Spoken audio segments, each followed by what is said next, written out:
تو اللہ کہہ یہ رہا ہے, سمجھا یہ رہا ہے, بس مانگتے رہو, جو مرضی مانگو. اگر تم یہ سمجھتے ہو ناممکن شے ہے, مانگ لو. تمہارا مانگنا ہی تو میرے سے رابطہ ہے. میں یہ چاہتا ہوں کہ رابطہ برقرار ہو جائے. اور پھر کیا ہوگا جب انسان کسی کے پاس جاتا ہے نا کسی کام کے لیے, کچھ لوگ پہنچ گئے, جب انسان کسی کے پاس جاتا ہے نا کسی کام کے لیے, تو فوراً کہتا ہے کہ بھئی جب جاؤں گا, جو آدمی جس سے جا رہا ہوں مانگنے کے لیے اس کے حساب سے تیاری کروں, ویسا لباس پہنوں, جو اسے پسند ہو اسے سفارش کے طور پہ لے کے جاؤں. بھئی یہ سفارش جو اس کے پاس لے جائی جاتی ہے, اسی کا نام شفاعت ہے, اسی کا نام وسیلہ ہے, اسی کا نام توسل ہے. تو اب ہم جب جائیں گے اللہ کی بارگاہ میں تو تیاری کر کے جائیں گے. اسے پاکیزگی پسند ہے تو ہمیشہ غسل و وضو کے ساتھ جائیں گے. پتہ نہیں لوگ ہیں یا نہیں, ہر آدمی کوشش کرے گا میں غسل کے ساتھ جاؤں, وضو کے ساتھ جاؤں, کیونکہ اللہ ان اللہ یحب المتطہرین قرآن میں بتا رہا ہے کہ اللہ کو پاک بندے پسند ہیں. پتہ نہیں لوگ ہیں یا نہیں, اسے پاک بندے پسند ہیں. تو اب آدمی کہے گا بھائی جب دعا مانگ رہا ہوں اسے پاکیزگی پسند ہے تو وضو کر لو. بھئی اب یہاں تک بہت جگہوں پہ کیا کہ جتنے بھی تم گناہ کرتے ہو وہ سارے گناہ شیطان سے, اور شیطان ہے آگ سے. آگ بجھتی ہے پانی سے. جب وضو کرو گے تو خود بخود شیطان سے دور ہو جاؤ گے. تو عزیزان گرامی, انسان جب اللہ کی بارگاہ میں جائے گا تو پہلے پاکیزگی کا خیال کرے گا, طہارت کا خیال کرے گا, وضو کرے گا. دوسرا کام, اب اسے پسند کون ہے جس کو سفارش کے لیے لے کے جاؤں. تو انسان خود بخود اللہ والوں سے متوسل ہو جائے گا. بھئی اللہ کے جتنے بندے ہیں سب کو دیکھیں گے, جو سب سے قریبی ہیں وہ 14 ہیں. تو جب 14 کے انسان متوسل ہوگا تو اللہ کہے گا بھئی اب مجھے نہیں بھی دینا تھا تو اب دوں گا, کیونکہ تم ان کو لائے ہو جو مجھے پسند ہے. بات سمجھ میں آ رہی ہے؟ تو جانے گرامی, دعا کا فلسفہ یہ ہے کہ انسان اللہ سے مانگے, چاہے دنیا مانگے. اللہ کو مانگنا بہت پسند ہے, اور اتنا ہی زیادہ بندہ پسند ہے جو جتنا زیادہ مانگے. اب سمجھ میں آیا یہ اتنی لمبی لمبی دعائیں ائمہ سے کیوں آئی ہیں, کیونکہ انہیں پتا ہے اللہ کو مانگنا پسند ہے. اب میں دعا پیش کروں گا. بہت سی جگہوں پہ ائمہ علیہ السلام نے جو ہے وہ مثال کے طور پہ جنت کا ذکر کیا ہے, جنت مانگی ہے, یہ مانگا وہ مانگا. اور جگہوں پہ مولا کی اگر آپ دیکھیں گے تو مولا نے دعا کے علاوہ مناجات کا تصور دیا. 2 چیزیں ہیں, ایک ہے دعا یعنی پکارنا, بلانا. دعا یعنی بلانا. اچھا, پکارا جاتا ہے کسی کو جو دور ہو, اور مناجات ہے نجوہ سے. نجوہ کہتے ہیں سرگوشی کو, وسپر کرنے کو. پتہ نہیں لوگ ہیں یا نہیں ہیں. سرگوشی کی جاتی ہے جو قریب ہو. بھئی سارے دعائیں پیش کر رہے تھے, مولا نے کہا مناجات, خدا دور کب ہے جو پکار رہے ہو. مناجات کا تصور دیا, کہا نہیں اللہ سے نجوہ کرو, سرگوشی کرو. جو ان اللہ یعلم خائنۃ الاعین, جو آنکھ کوئی نہیں دیکھ سکتا کہ یہ تڑپ رہی ہے, خدا اسے بھی دیکھ لیتا ہے. ارے یہ آنکھ کتنا تڑپ رہی ہے. کئی مرتبہ ایسا ہوتا ہے نا کہ میں کسی کے سامنے رونا نہیں چاہتا. انسان کا خصوصاً مردوں میں ہوتا ہے کہ وہ کہتے ہیں میں دوسروں کے سامنے کیوں رہوں, میں آنسو بہاؤں گا, لوگ دیکھیں گے مجھے, یہ کمزور آدمی ہے. تو امام فرماتے ہیں جب تم اپنے آنسو روک رہے ہوتے وہ پھر بھی جانتا ہے کہ یہ آنسو روک رہا ہے. تو خداوند متعال تمہارے دلوں کے بھید جانتا ہے. کئی مرتبہ میں یہاں پہ ایک روک کے جملہ پیش کروں گا کہ امام حسن مجتبی علیہ السلام سے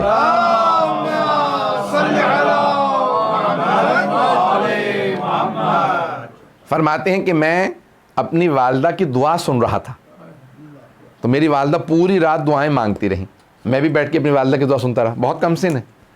تو جب صبح ہوئی تو کہا, میں نے اماں سے کہا کہ اماں پوری رات میں نے آپ کی دعائیں سنی, آپ نے سب کے لیے دعا مانگی, پروردگارہ سلمان بیمار ہے صحت دے دے, ابو ذر کے گھر میں فاقہ ہے اسے کھانا دے دے, مقداد کے بچے بیمار تھے پروردگارہ شفا دے دے. اماں آپ نے پوری رات اوروں کے لیے مانگا, نہ میرے لیے کچھ مانگا, نہ میرے بھائی حسین کے لیے, نہ ہمارے بابا کے لیے. کہا بیٹا تم میرے دل میں بستے ہو, جب میں اوروں کے لیے مانگوں تو خدا جانتا ہے میرے دل میں تمہارے لیے کیا ہے. دیکھیں تو بی بی پوری حکمت سمجھا رہی ہیں. وہاں پہ آخر میں بیوی کا جملہ ہے بڑا مشہور و معروف, اور وہ اس کو اپنے پلے سے باندھ لیجیے, بچے کو یاد کرا دیجیے گا. عربی میں کہوں گا 40 حدیثیں یاد کرنے والا روز قیامت فقیہ شمار محشور ہوگا. تو 40 میں سے ایک حدیث یہ بی بی کی یاد کر لیجئے. تو سب کے سب ذہنوں کے اندر رہے. یہ الفاظ میں عربی میں پہلے کہوں گا. الجار ثم الدار. جار کہتے ہیں ہمسائے کو. ثم الدار پھر گھر والے. پتہ نہیں لوگ ہیں یا نہیں. پہلے ہمسایوں کے لیے نیبرز فرسٹ. پتہ نہیں لوگ ہیں یا نہیں. بی بی فرما رہی ہیں پہلے ہمسایوں کے لیے پھر گھر والوں کے لیے.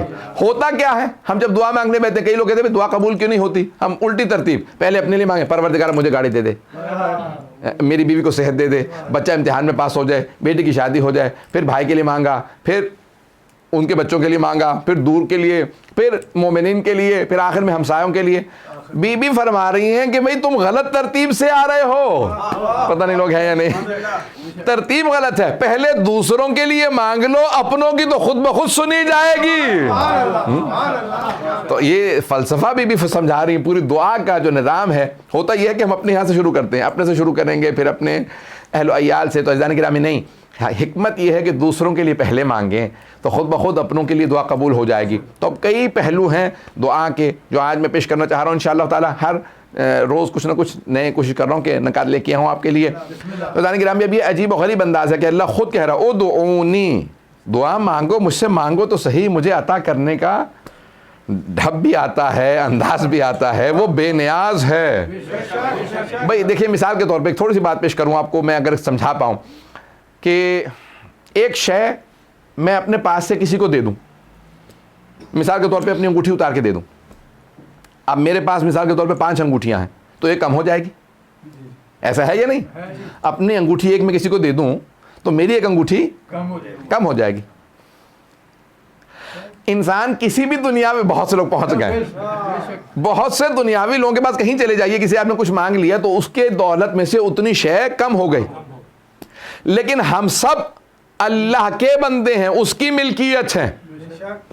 وہ اپنے خزانے میں سے کسی کو کچھ دے بھی دے تو اس کے خزانے میں کمی نہیں آتی. پتہ نہیں بات پہنچی ہے نہیں پہنچی. امام معصوم علیہ السلام کا فرمان ہے پروردگارا تو دے بھی دے گا تو تیرے خزانے میں کون سی کمی آ جائے گی, تیرا تو خزانہ ویسا ہی رہے گا. پتہ نہیں لوگ پہنچے یا نہیں پہنچے. نہیں, امام معصوم علیہ السلام ہی سمجھا سکتے ہیں. تو ہمارے ہاں دعاؤں کے مختلف مجموعے ہیں. میں نے کل یہ پرسوں میں کسی ایک مجلس میں پیش کیا تھا کہ اس میں بتا رہا تھا کتاب جو ہماری دعاؤں کے مجموعے ہیں کہ ہمارے جو مختلف علماء نے جو دعائیں جمع کی ہیں. تو ایک شیخ بہائی کی کتاب کا میں نے ذکر کیا تھا کہ ان کی ہے مفتاح الفلاح. فلاح کہتے ہیں کامیابی کو اور مفتاح کہتے ہیں چابی کو. کہہ لیجئے کہ کامیابی کی کنجیاں, دا کیز ٹو سکسیس. شیخ عباسی قمی کی جو کتاب ہے کہ مفاتیح الجنان یعنی جنتوں کی چابیاں. پتہ نہیں لوگ ہیں یا نہیں. تو مختلف ہمارے ہاں دعاؤں کی کتابیں ہیں, مختلف اعمال کی کتابیں ہیں. تو اب ہمارے ہاں کہتے ہیں کہ اگر آپ نے علم, میں نے عرض کیا تھا کہ علم عرفان آپ کے مصلحی کا نام ہے, جا نماز کا نام ہے. شیخ محمد تقی بہجت نے, مرحوم آیت اللہ بہجت نے کہا عرفان کتابوں کو مت دیکھیں, مصلی بچھاؤ, عبادت کرتے رہو, یہی سب سے بڑا عرفان ہے. عبادت سب سے بڑا عرفان. تو اس میں اعمال کی کتابیں ہیں, دعاؤں کی کتابیں ہیں.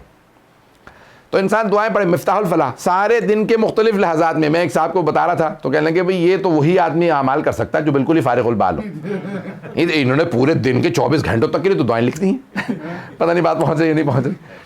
تو میں نے کہا بھائی یہ ان لوگوں کے لیے ہے جو اپنی لائف ڈیڈیکیٹ کرنا چاہتے ہیں, اور یہ نہیں کہ پوری لائف. یہ ماہ رمضان ہے یا رجب کا مہینہ ہے کہ انسان کچھ دیر اپنے سارے کے سارے, کبھی ایک مہینہ میں, مثال پرانے زمانے میں جیسے ہوتا تھا, جیسے آج کل تو اعتکاف 3 دن کا وہی بڑا مشکل ہو جاتا لوگوں کے لیے. تو پرانے زمانے میں لوگ ہفتے کا 10 دن کا بھی کرتے تھے, 40 دن کا بھی اعتکاف کرتے تھے. آج کل تو 3 دن کے بعد کہتے ہیں قبلہ اللہ کا شکر ہے ختم ہوا ہے اعتکاف, یہ دعائیں پڑھ کے قرآن پڑھ کے میں تو تھک گیا, منہ تھک گیا, نہ کھا رہے ہیں نہ پی رہے ہیں, مسلسل دعائیں پڑھ رہے ہیں, قرآن پڑھ رہے ہیں. کہیں تو 3 دن واقع ہے نا بس سخت کام ہے. میں نے کہا رسول خدا 40 دن مسلسل, اور غار ہرا میں, مسجد الحرام میں نہیں, غار ہرا میں. کیوں مسجد الحرام میں نہیں؟ مسجد الحرام افضل ہے غار ہرا. کہ نہیں, مسجد الحرام کے چاروں طرف گناہ ہو رہے ہیں, ابھی مجھے اجازت نہیں کہ روک سکوں. میں اللہ کی طرف سے اجازت نہیں تھی. حبیب ابھی آپ کو روکنے کی اجازت نہیں, یہ سارے قتل کر دیں گے, ذرا علی جوان ہو لے. سبحان اللہ.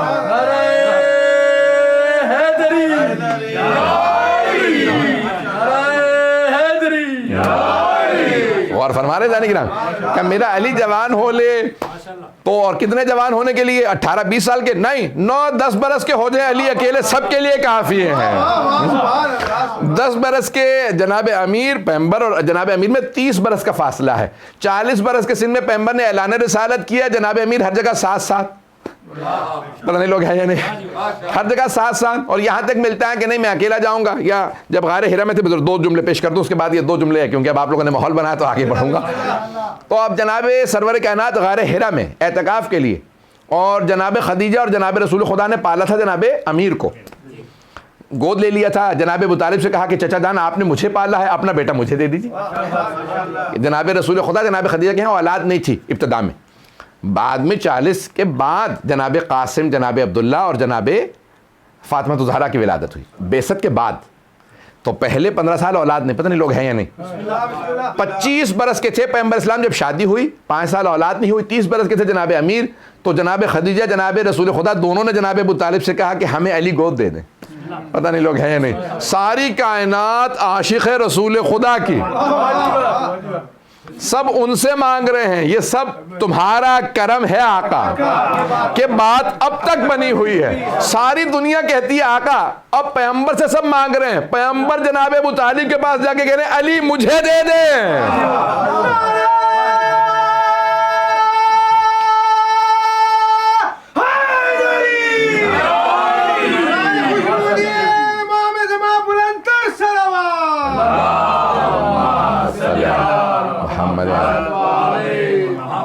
توجہ ہے نا جانے کی رام۔ تو اب یہاں جناب سرور کائنات صلی اللہ علیہ وسلم اور جناب خدیجہ نے پالا۔ اب جناب خدیجہ اکثر اوقات بس ایک ہی بات کہا کرتی تھی کہ یا علی آپ کے بھائی، کیونکہ چچا تایا کے ہیں، تو کہا کہ آپ کے بھائی غار حرا میں ہیں اور اب 3 دن ہو گئے 4 دن ہو گئے آئے نہیں ہیں، تو کیا کرتی کہ آپ کھانا لے جائیے۔ تو کم سن جناب امیر وہاں پورے غار حرا میں پہاڑ پہ چڑھ کے جاتے جناب رسالت میں آپ کو کھانا پہنچانے۔ روایات میں ہے کئی مرتبہ جناب خدیجہ کہتی ہیں آج میں بھی ساتھ چلوں گی۔ اور جب اعلان رسالت ہو گیا تو کسی نے پوچھا بھئی یہ 3 افراد ہمیشہ ساتھ مسجد الحرام میں کھڑے رہتے ہیں، کہ کون کون؟ کہ آگے ہیں ایک آدمی جو بہت وجیح ہیں، بہت خوبصورت ہیں، آنکھیں، ناک، دانت، چہرہ دیکھنے سے تعلق رکھتا ہے، خوبصورتی کمال پہ ہے، وہ آگے کھڑے ہوتے ہیں امام ابا قبا میں، ساتھ میں ان کے پیچھے ایک بچہ کھڑا ہوتا ہے، اور پشت پہ ایک خاتون کھڑی ہوتی ہے برقعے میں۔ پتہ نہیں لوگ ہیں یا نہیں، کہ یہ 3 ہمیشہ کھڑے رہتے ہیں۔ تو اب کسی نے سوال کیا تو جناب جعفر طیار نے بتایا کہ وہ جو سامنے کھڑے ہیں نام ہے محمد، ساتھ میں جو دائیں طرف پیچھے کھڑے ہیں وہ ہیں علی، اور وہ جو خاتون ہیں وہ ہیں خدیجہ۔ تو اب یہ نقشہ کھینچا کہ بھئی ہمیشہ نماز میں ساتھ ہر جگہ پہ، تو جناب خدیجہ جناب امیر آتے غار حرا میں، تو پیغمبر وہاں اعتکاف کیوں کر رہے ہیں؟ کہ کیونکہ مسجد الحرام کے چاروں طرف گناہ ہو رہے ہیں، میرا جی بھر جاتا ہے، میں گناہ نہیں دیکھ پاتا۔ بھئی اگر پیغمبر برداشت نہیں کر پا رہے، مکے میں گناہ ہو رہے ہیں، پیغمبر برداشت نہیں کر پا رہے، کہہ رہے ہیں مجھے اعتکاف پہ جانا ہے، جب انہیں اعتکاف پہ جانے کی ضرورت ہے جو پاک و پاکیزہ ہیں، عصمت کبریٰ پہ ہیں، تو ہم اس ماحول میں رہیں آلودہ کے نہیں ہوں گے؟ اس لیے ہمیں کبھی کربلا جانے کی ضرورت ہے۔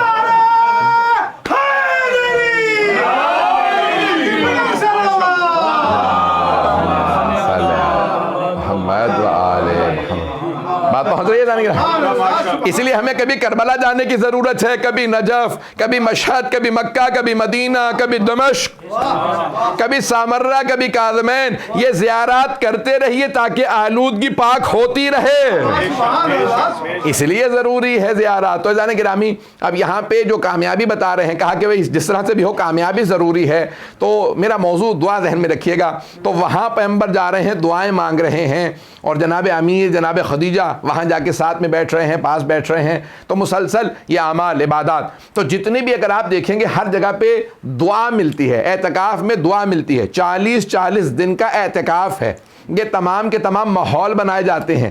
یہ اشارہ ہے کہ جب انسان کو واقعاً اپنی دعا قبول کروانی ہو اور دعا قبول نہ ہو رہی ہو، تو کئی مرتبہ 40 دن تک اپنے آپ کو آلودگی سے پاک رکھو، دعا قبول ہو جائے گی۔ تو بہت سی دعاؤں کے لیے انسان کو اعمال کرنے پڑتے ہیں۔ اب 2 یا 3 اعمال جلیلی میں پیش کر دوں کہ جو 40 دن کیجئے دعا ضرور قبول ہوگی۔ علماء نے بتائے ہیں چند نسخے، کبھی دعا اگر قبول نہ ہو رہی ہو، آقا بہت اہم دعا ہے قبول نہیں ہو رہی، تو کیا کیا جائے؟ کہا چلہ، آپ کہتے ہیں نا چلہ، کبھی آپ نے سوچا چلہ کیا لفظ ہے؟ یہ چلہ فارسی سے آیا۔ چہل فارسی میں کہتے ہیں 40 کو چہل، چہل کہتے ہیں چہلم، وہیں سے چہلم بھی آیا۔ 40 40 عربی میں، فارسی میں کہتے ہیں چہلم، عرب کہتے ہیں کیونکہ حدیث میں آیا 40 حسینی، فارسی میں کہتے ہیں چہلم، اسے آپ کہتے ہیں اردو میں 40واں مثال کے طور پہ۔ تو اب چہلم ہے، اسی چہلم سے ہے چلہ، یعنی 40 دن کسی کام کو انجام دینا۔ تو ہمارے علماء کہتے ہیں کیونکہ رسول خدا کی حدیث سے پیش کر دوں، اور یہ مرحوم بہت بڑے ہمارے عارف گزرے ہیں سید مہدی بحر العلوم، ان کا رسالہ منسوب آغا بحر العلوم، رسالہ عرفان ان کا ہے، اس میں انہوں نے اس حدیث کو لکھا رسول خدا کی کہ من اصبح للہ 40 صباحا یفتح اللہ ابواب الحکمت من قلبہ الی لسانہ، جو 40 دن مسلسل ہر کام خلوص سے انجام دے، سنسیئرلی انجام دے، اخلاص کے ساتھ انجام دے، تو اللہ حکمت اور دانائی کے وزڈم کے دروازے اس کے دل سے زبان پہ کھول دیتا۔ 40 دن شرط ہے، پتہ نہیں لوگ ہیں یا نہیں۔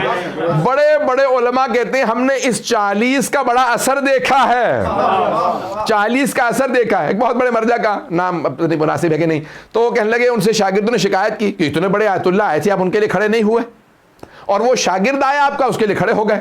کہ کئی مرتبہ وہ جو بزرگ آیت اللہ آ رہے تھے نا، تو میں دیکھ رہا تھا میں ان کے لیے اس لیے کھڑا ہونا چاہ رہا ہوں کہ انہیں خوش کر دوں، اللہ کو نہیں۔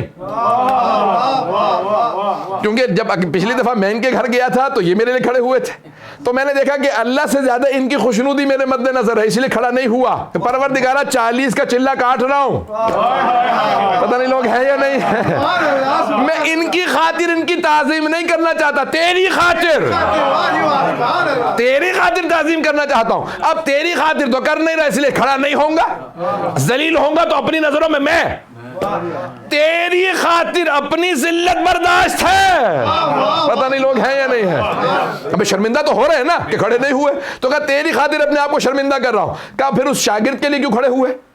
کہا کیونکہ جب میں نے اس کے چہرے پہ رونق دیکھی، نور دیکھا، تو مجھے احساس ہوا کہ نہیں، یہ میں اپنے سے کمتر تو نہ سمجھوں اسے، ارے شاگرد ہوتے ہوئے اتنا نور، تو میں نے کہا پروردگارہ تیری خاطر اس کے لیے کھڑا ہو رہا ہوں۔ بات واضح ہوئی؟ تو کئی مرتبہ اس لیے وہ کر جاتا ہوں کام کہ جو مجھے یقین ہوتا ہے اللہ کی خاطر ہے۔ 40 دن کر کے دیکھ لیجئے، لوگوں کو خوش نہ کیجئے، صرف اللہ کو خوش کیجئے۔ کئی لوگ ناراض ہو جائیں گے لیکن آپ کا دل منور ہو جائے گا۔ تو یہ 40 دن جو خوشنودی کے ہیں، میں نے اسی لیے ساری بیس باندھی ہے تاکہ 40 دن کیوں ضروری ہیں۔ ہمارے ہیں اسلام میں 40 سال، رسول خدا کو کہا اعلان رسالت 40، جناب موسیٰ 40،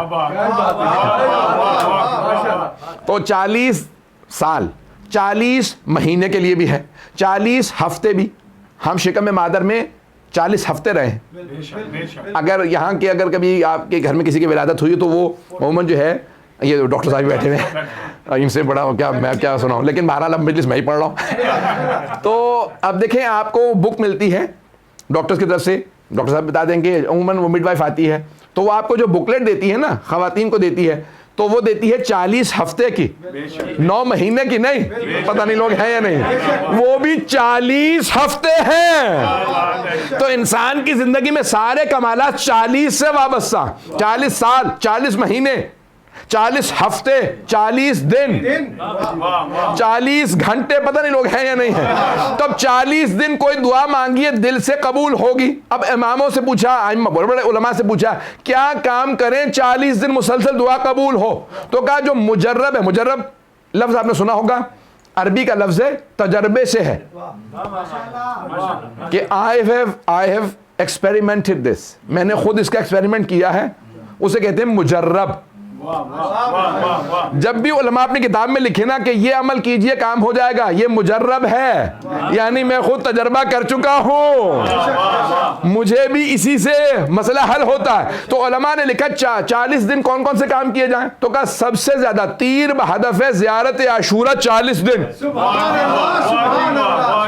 پتہ نہیں لوگ ہیں یا نہیں. تو 40 دن زیارت عاشورہ کا پڑھ کے دیکھ لو، کام نہ ہو تو پھر کہنا. کہ اور کون سے کام؟ کہا بھی بہت سمپل سے کام ہیں، چاہے 1 تسبیح پڑھو، 5 پڑھو، 12 پڑھو، جو مرضی پڑھو، صلوات کو 40 دن پڑھ کے تو دیکھو.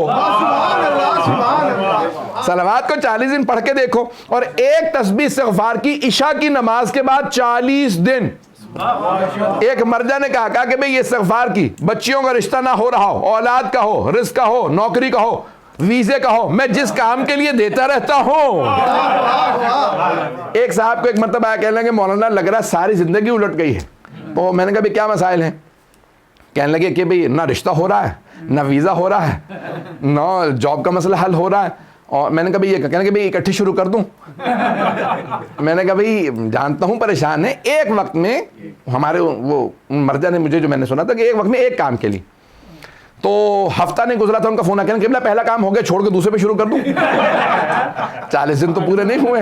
تو میں نے کہا کوئی مسئلہ نہیں ہے، دوسرے پہ شروع کر دیجئے. فوراً ان کا 10 دن 11 دن بعد فون آیا، کہنے کہ دوسرا کام بھی ہو گیا، ایسا تو نہیں کہ ریورس ہو جائے، میں اگلے پہ چلا جاؤں. میں نے کہا نہیں، شروع کر دیں. تو تیسرے پہ. تو 40 دن کے اندر ان کے تینوں کام ہوئے. تو عزیزان گرامی، یہ ایسے اعمال ہیں کہ آپ کو اہل بیت علیہ السلام کا کوئی عمل لے لیجئے. کسی نے علامہ طباطبائی سے کہا، آغا میں مسائل کے سیلاب میں ڈوب رہا ہوں. مسائل کے سیلاب میں اتنے مسائل ہیں کہ زندگی مسائلستان بن گئی.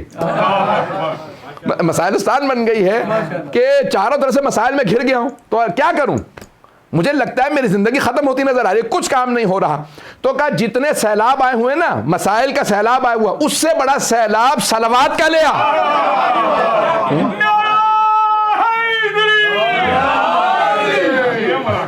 اس سے بلند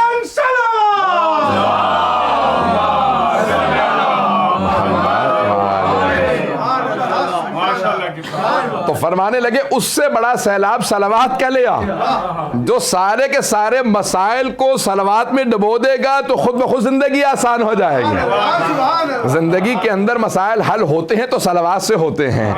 تو کہا اگر چاہتے ہو زندگی رواں چلتی رہے، اس میں ہرڈلز نہ آئیں، رکاوٹیں نہ آئیں اور پیچیدگیاں نہ آئیں، تو کہا کیا کیا جائے؟ کہا صلوات زیادہ سے زیادہ پڑھتے رہو. اور ایک بہت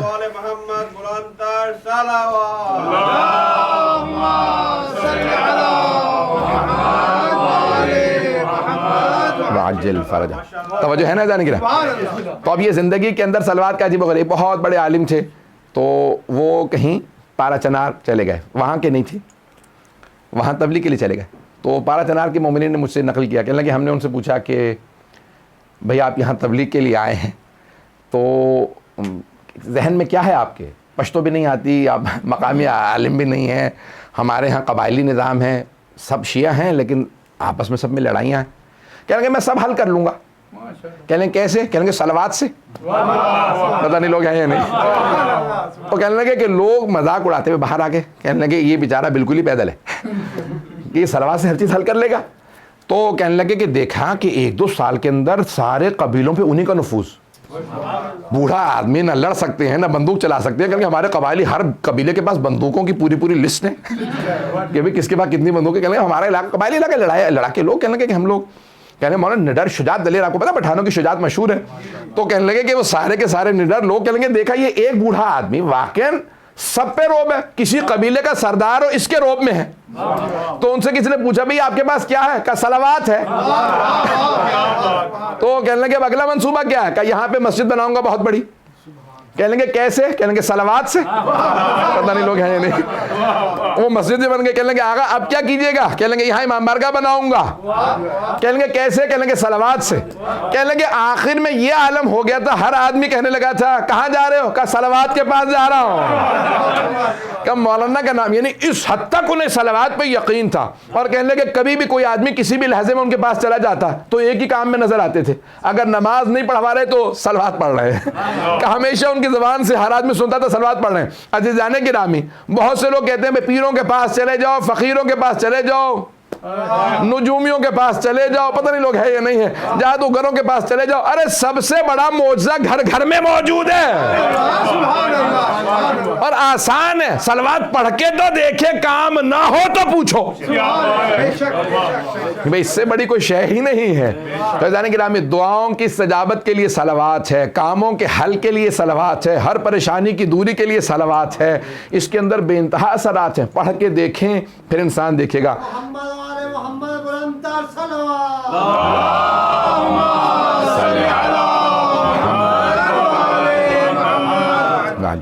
غور فرما رہے ہیں. تو بے انتہا اثرات ہیں صلوات کے اندر. اور ائمہ علیہ السلام نے کہا کہ صلوات کی عادت بنا لو. کہ میں ایک حدیث پیش کر دوں یہاں. کتاب کا نام ہے دار السلام فی الرؤیت والمنام. دار کہتے ہیں گھر کو, سلام یعنی سلامتی کا گھر. کتاب کا نام ہے سلامتی کا گھر فی الرؤیت والمنام. خواب اور نیند سے متعلق چیزوں سے متعلق 4 جلدوں پہ کتاب ہے. بھئی یہ ہمارے کو عالم لکھ سکتا ہے؟ اس موضوع پہ کسی سے کہوں نا کہ 4 صفحے لکھ دو تو کہیں گے بھئی یہ کوئی موضوع ہے, اس پہ کیا لکھا جائے. بھئی خواب پہ کیا لکھوں, تعبیر خواب ہو تو بات بھی ہے. 4 جلدیں کتاب لکھ دی اور صرف احادیث کی روشنی میں. صاحب مستدرک الوسائل جن کی 18 جلدیں ہیں, مستدرک الوسائل حدیث کی کتاب ہے, تو انہوں نے کتاب لکھی دار السلام. پھر تو وہاں سے پیش کرو حاجی نوری. حرم میں جب آپ زیارت کے لیے جائیں گے نا تو چاروں طرف کمرے ہیں. تو جہاں شیخ عباس قمی کی قبر ہے وہیں پہ حاجی نوری کی. شیخ عباس قمی کے استاد جنہوں نے مفاتیح الجنان لکھی, ان کے استاد, تو دونوں وہیں پہ باہر قبر. تو ان کی کتاب ہے دار السلام پھر رؤیت والمنام. وہاں پہ انہوں نے خواب پہ بہت زیادہ لکھیں گے, کس نے کیا خواب دیکھا, کیا کیا خوابوں کی تعبیریں آئی ہیں, خواب کے آداب کیا ہیں, ڈرنے والے کو کیا پڑھنا چاہیے, یعنی مختلف دعائیں, کیا کیا ثواب لکھے ہیں کہ رات کو سوتے میں اگر یہ پڑھ لے تو یہ ثواب, یہ پڑھ. تو بہرحال مختلف چیزیں ہیں. کہ جناب سلمان فارسی سے ایک مرتبہ جیسے سوال کیا جناب رسول خدا صلی اللہ علیہ وسلم نے,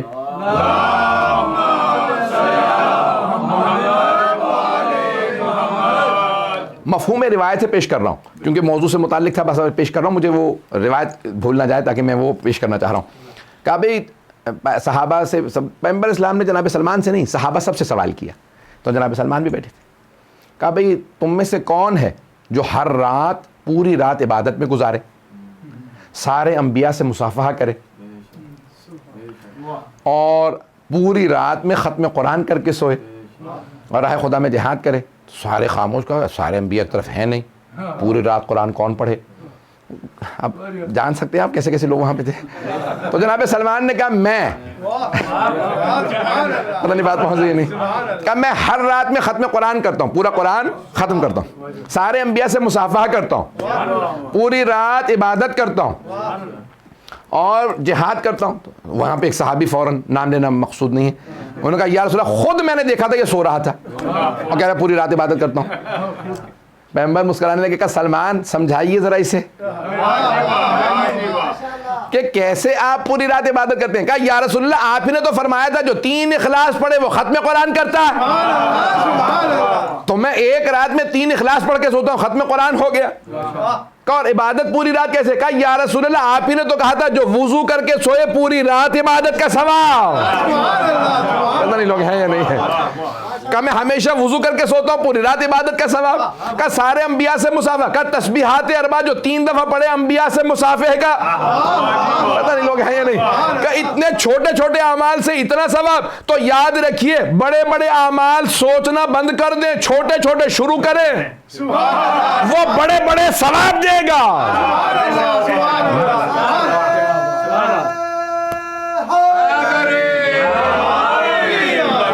توجہ ہے جانے گرامی. تو جانے گرامی بعض اوقات لوگ سوچ رہے تھے میں بہت بڑا کوئی کام کروں گا, چھوٹے چھوٹے کام شروع تو کیجیے, بڑے بڑے خود بخود توفیق مل جائے گی. تو جانے گرامی زندگی کے اندر انسان اصول بنا لے, یہ سارے کے سارے اصول ہیں کہ انسان چھوٹے چھوٹے اصول اپنائے گا, زندگی آسان ہوتی چلی جائے گی. اور کہا کہ بھئی اب یہ میں جو حدیث پیش کرنا چاہ رہا تھا اسی پہ تمام کروں گا, وقت نہیں رہا. تو یہ حدیث ہے کہ خود ختم مرتبت نے اپنے صحابہ سے کہا کہ میں نے اپنے چچا حمزہ کو, جو امام حسین سے پہلے سید الشہداء تھے, تو کہا میں نے اپنے چچا حمزہ علیہ السلام کو خواب میں دیکھا. کتاب کا نام ہے دار السلام فی الرؤیت والمنام, نیند پہ اور خواب وغیرہ پہ. تو کہا میں نے خواب دیکھا. انہوں نے خواب لکھے کہ رسول خدا نے کیا خواب دیکھے, کیا کیا دیکھا, ازواج نے, ائمہ اہل بیت سب کے مختلف خواب لکھے. تو کہا رسول اسلام نے فرمایا میں نے خواب میں اپنے چچا حمزہ کو دیکھا. تو میں نے فوراً سوال کیا چچا مرنے کے بعد سب سے زیادہ کیا چیز کام آئی؟ کیا ایسا کام زندگی میں انسان ہم لوگ کریں, میں پیغمبر اور ائمہ کو تو کوئی ضرورت نہیں ہے, ضرورت مند تو ہم ہیں. تو کبھی چچا مرنے کے بعد سب سے زیادہ کیا کام آیا؟ تو صحابہ نے کہا یا رسول اللہ آپ کے چچا نے کیا فرمایا کہ ان کا مقام بہت عظمت, حضرت حمزہ بہت باکردار, شجاع, سخی, بہت کمالات کے مالک تھے, اسی لیے تو سید الشہداء بنے تھے, عام تو آدمی تھے نہیں. کہا آپ کے چچا نے کیا فرمایا؟ تو رسول اسلام نے کہا, میرے چچا نے کہا یا رسول اللہ مرنے کے بعد 3 چیزیں بہت کام آئیں. مرنے کے بعد 3 چیزیں بہت کام آئیں. کہا کون سی چیزیں؟ کہا پہلے یا رسول اللہ مجھے تو علی سے ویسے ہی بڑی محبت تھی, مجھے تو علی میرے بھتیجے بھائی کا بیٹا تھا, تو مجھے علی چھوٹے سے تب سے علی سے بہت محبت تھی, بہت محبت تھی. یا رسول اللہ مرنے کے بعد علی کی محبت بہت کام آئی.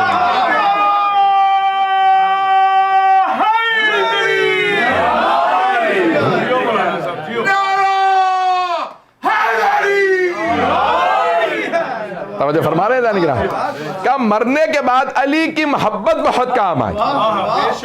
تو کہا یا رسول اللہ دوسرے چیز جو مرنے کے بعد بہت زیادہ کام آئی, کہا یا رسول اللہ آپ نے مجھے اپنی اور اپنی آل کے اوپر درود و سلام بھیجنا سکھا دیا تھا, تو میں بس صلوات پڑھتا رہتا تھا.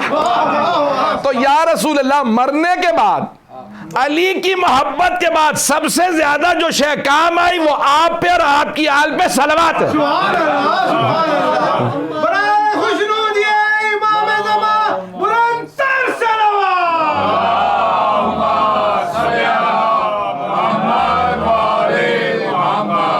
توجہ ہے جانے گرا, کام مرنے کے بعد علی کی محبت, دوسرے صلوات بہت زیادہ کم ہے.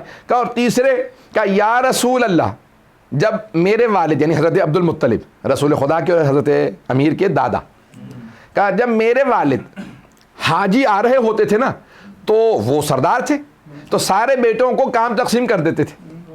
کہا بھائی تم نے ریسیو کرنا ہے, تم نے کھانا کھلانا, تم نے پانی, تو سب کو کچھ نہ کچھ کام بانٹتے تھے. کہا میرے ذمہ آتا تھا پانی پلانا, پتہ نہیں لوگ ہیں یا نہیں. کہا یا رسول اللہ مرنے کے بعد جو چیزیں سب سے زیادہ کام آئیں ان میں سے ایک پیاسوں کو پانی پلانا. اب سمجھ میں آیا یہ ہم محرم میں سبیلیں کیوں لگاتے ہیں. کسی کے بھی نام سے آپ کہ اپنے مرحوم کی نیت کر لیجئے, صرف ایک جملہ لکھ دیں سبیل حسین, شفاعت کے لیے کافی ہے.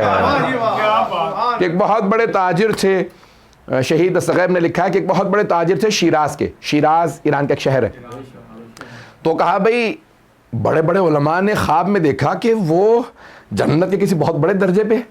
تو انہوں نے کہا بھئی یہ ایک بزنس مین تھا, اتنے تو علماء کو مقام نہیں ملتا. تو اس سے پوچھا بھائی تمہیں, ایک دکاندار آدمی, تمہاری دکان تھی, اتنا تمہیں ثواب, اتنا خلہ تمہارے سر کے اوپر تاج رکھا ہوا ہے, تاج خلت, پتہ نہیں لوگ ہیں یا نہیں, اور جنت کے اتنے خوبصورت ملابس, کیوں اتنا مقام ملا؟ کہ اصل میں 12 مہینے میرے دکان کے سامنے سبیل لگی رہتی تھی, صرف محرم میں نہیں, 12 مہینے 12 مہینے جو بھائی ہمیشہ سبیل. اور صرف ایک جملہ لکھتا تھا حسین کے پیاسے لبوں پہ قربان. قربان تشنے یعنی لب تشنے حسین کا, میرے بس اس پہ ایک جملہ سبیل پہ لکھا رہتا تھا.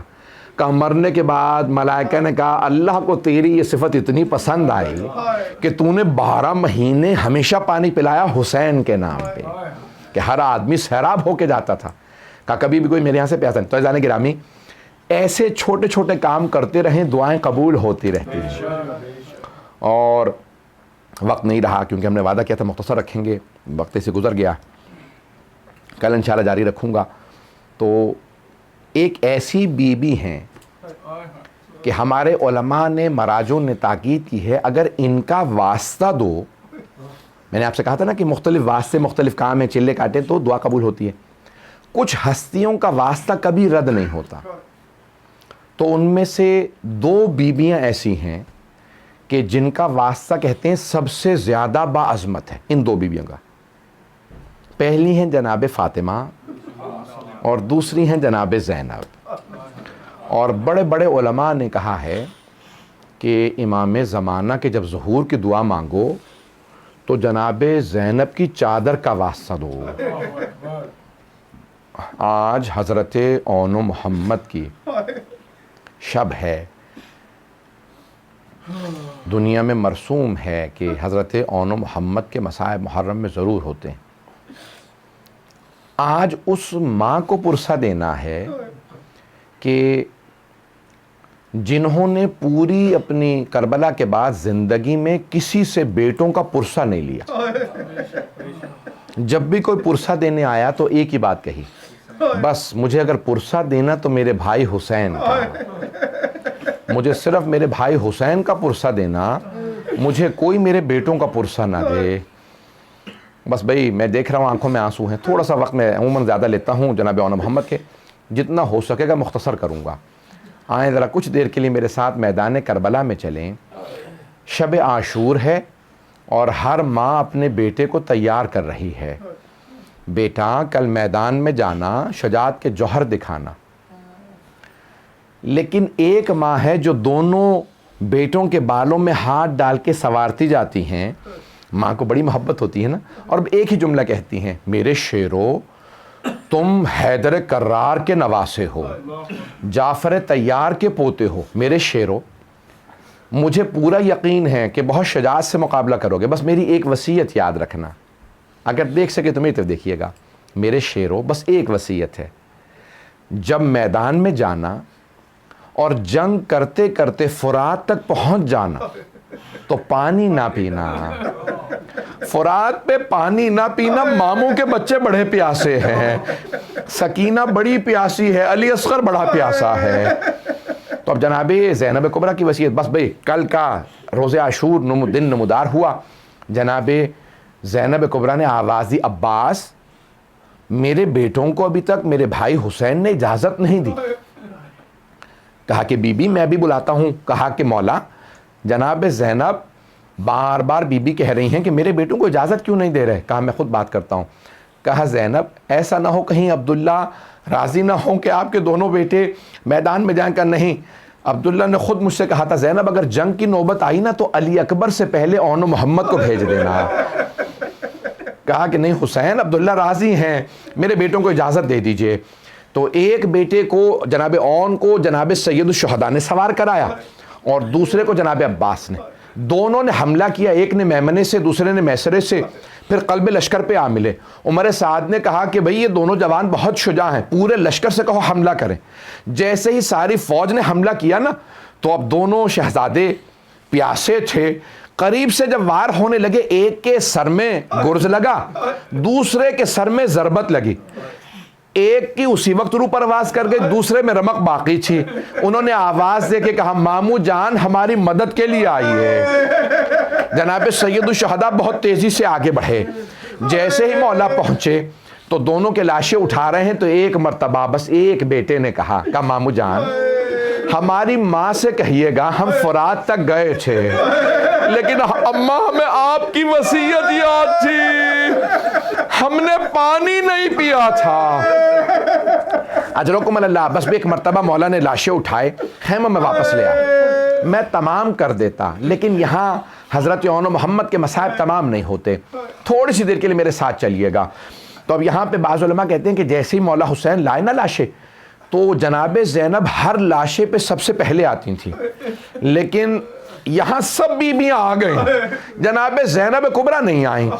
تو جناب سید الشہداء نے فوراً سوال کیا، کہا کہ فضا کیا بات ہے میری بہن نہیں آئی ہیں. کہا کہ بی بی آپ کو آپ کے بھائی بلا رہے ہیں، بیٹوں سے وداع کر لیں. تو ایک مرتبہ جناب زینب آئیں، آ کے دونوں لاشوں کے درمیان میں بیٹھی، دونوں کے سینوں پہ ہاتھ رکھے اور ایک جملہ رو کے کہا اون محمد مجھے بتاؤ میں کسے حسین پہ قربان کروں، میرا بھائی تنہا رہ گیا ہے. بس بھائی آخری جملے سن لیجئے، 2 سے 4 منٹ کی زحمت. میں نے سارے مصائب چھوڑ دیے جو مصائب پڑھنا چاہ رہا ہوں. 11 محرم کا دن نکلا, ہر بی بی اپنے اپنے شہید کے لاشے پہ گئیں, لیکن جناب زینب صرف مولا حسین کے لاشے پہ آئیں. آپ جانتے ہیں نا اونٹنی کی پشت بلند ہوتی ہے, جب ناقہ پہ سوار تھی نا جناب زینب تو بی بی کی مقتل میں نظر پڑی, دیکھا 2 لاشیں پڑے ہیں, ماں تھی آخر. ایک مرتبہ تڑپ کے کہا اونو محمد خدا حافظ. بی بی نے آنکھیں بند کر لی, کہیں میرے آنکھوں میں آنسو نہ آ جائیں. کہا میرے شیرو ماں جا رہی ہے. بی بی 11 محرم کو چلی گئیں. بس بھئی 40 سے پہلے رہائی ملی. جب شہداء کے سر واپس آنے لگے نا تو حضرت اونو محمد کے سر آئے. جناب زینب نے سر دیکھے, آنکھیں بند کر لیں. ہر بی بی نے سر دیکھنے کے بعد جناب زینب کو دیکھا, لیکن بی بی نے آنکھیں بند کر لیں. جو سر لے کے آیا تھا اس نے ایک سوال کیا, ان 2 سروں کی وارثہ کون ہے؟ جناب زینب نہیں بول رہی. اس نے دوبارہ سوال کیا, پھر ایک جملہ کہا, کیا بس مجھے اتنا بتا دو, کیا ان 2 سروں کی وارثہ خیموں میں جل کے مر گئی ہے؟ جناب فضہ سے رہا نہیں گیا, کہا لاؤ یہ 2 سر مجھے دے دو, یہ میری آقا زادی کے لال ہیں. کہا بی بی بیٹوں سے ودا تو کر لیں. جناب زینب نے کہا میں علی کی بیٹی ہوں, صدقہ دے کے واپس نہیں لیتی. اجرکم اللہ. بس بھئی آخری جملے.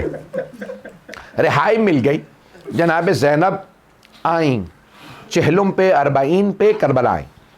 ہر قبر پہ گئیں. بی بی نے جناب عباس کا مرثیہ کہا, مولا حسین کا مرثیہ کہا, حضرت علی اکبر کا مرثیہ کہا. نہیں کہا تو اونو محمد کا مرثیہ نہیں کہا. 3 دن بعد چلی گئیں. کہاں؟ کربلا سے مدینے. جب جا رہی تھی نا قافلے میں تو سب بیبیاں جب گزر گئیں نا تو جناب زینب نے ایک نظر گنج شہداء کی طرف ڈالی اور ایک مرتبہ کہا اونو محمد الوداع, میرے لال میں جا رہی ہوں, میرے شیرو ماں وطن واپس جا رہی ہے. لیکن بی بی نے کسی بی بی کے سامنے گریہ نہیں کیا. اب بی بی مدینے آ گئیں. پہلے نانا کے روضے پہ گئیں, پھر ماں کی قبر پہ گئیں. ایک مرتبہ جناب سید سجاد نے کہا پھپھی اماں گھر چلیں. کہاں گئیں؟ مولا حسین کے گھر گئیں. اب جناب عبداللہ ابن جعفر طیار نے بلا بھیجا. آخری جملے سن لیجئے. جناب عبداللہ ابن جعفر طیار نے بلا بھیجا, کہا سید سجاد اپنی پھپھی سے کہو گھر واپس آ جائیں. جیسے ہی جناب زینب نے برقع سر پہ رکھا, بی بی کا کلیجہ پھٹنے لگا, دل منہ کو آنے لگا, بی بی کے پاؤں لرزنے لگے. کیوں گھر جا رہی ہیں؟ اب کیسے بتاؤں گی بیٹے مارے گئے. بی بی نے جیسے ہی برقع سر پہ رکھا گھر چلی. جیسے ہی اپنے گھر آئے, اگر دیکھ سکے تو دیکھیے گا, نہیں تو آنکھیں بند کر کے کچھ دیر مدینے چلیے گا. بی بی جیسے ہی مدینے اپنے گھر پہنچی, صحن میں 2 جانمازیں بچھی تھی. بی بی نے جانمازیں اٹھائی, سینے سے لگائی, رو کے کہنے لگی اونو محمد, میرا اس گھر میں دل نہیں لگتا.